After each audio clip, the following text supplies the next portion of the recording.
নমস্কাৰ, এই মুহূৰ্তত আহি গৈছে ৰাজ্যবাসীৰ কাৰণে কেইবাটাও গুৰুত্বপূৰ্ণ খবৰ। আজি 24 অক্টোবৰ। অসমৰ লগতে ভাৰতৰ বিভিন্ন প্ৰান্তৰ পৰা এনেধৰণৰ খবৰবোৰ নিতৌ চাবৰ কাৰণে চেনেলটো ছাবস্ক্ৰাইব কৰি ভিডিঅ'টোত এটা লাইক কৰি দিব। এই মুহূৰ্তত জনাই আছোঁ ৰাজ্যবাসীৰ কাৰণে অত্যন্ত গুৰুত্বপূৰ্ণ খবৰ। এইবাৰ বিদ্যুতৰ গ্ৰাহকসকলৰ বাবে আহি পৰিছে এটা ভাল খবৰ। বিদ্যুতৰ গ্ৰাহকসকলে লাভ কৰিব এইবাৰ বিশেষ ৰেহাই। এইবাৰ গ্ৰাহকসকলৰ বাবে APDCLৰ তৰফৰ পৰা ভাল খবৰ আহি পৰিছে। অতিৰিক্ত কৰ অবিহনে পৰিশোধ কৰক বকেয়া বিল। বিদ্যুতৰ বিল আপুনি পৰিশোধ কৰক অতিৰিক্ত কৰ অবিহনে।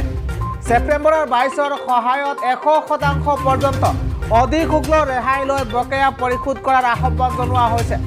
এইবাৰ চাহ বাগিচাৰ শ্ৰমিক, ডমেষ্টিক এ শ্ৰেণীৰ গ্ৰাহক, অন্যান্য শ্ৰেণীৰ TDC গ্ৰাহক লৈ বিশেষ অফাৰ আহি পৰিছে।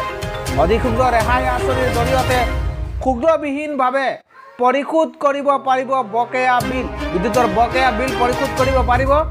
31 অক্টোবৰলৈ এই আঁচনিৰ সুবিধা গ্ৰহণ কৰিব পাৰিব গ্ৰাহকসকলে।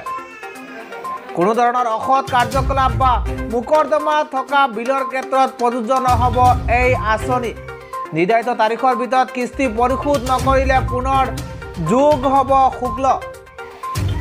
গ্ৰাহকসকলৰ বাবে অতিকৈ ভাল খবৰ। 31 অক্টোবৰলৈ এই আঁচনিৰ সুবিধা গ্ৰহণ কৰিব পাৰিব গ্ৰাহকসকলে। অধিক শুল্ক ৰেহাই আঁচনিৰ জৰিয়তে শুল্কবিহীনভাৱে পৰিশোধ কৰিব পাৰিব বকেয়া বিল। চাহ বাগিচা শ্ৰমিক, ডমেষ্টিক এ শ্ৰেণীৰ গ্ৰাহক, অন্যান্য শ্ৰেণীৰ TDC গ্ৰাহক লৈ এই বিশেষ অফাৰ আগবঢ়াইছে চৰকাৰে।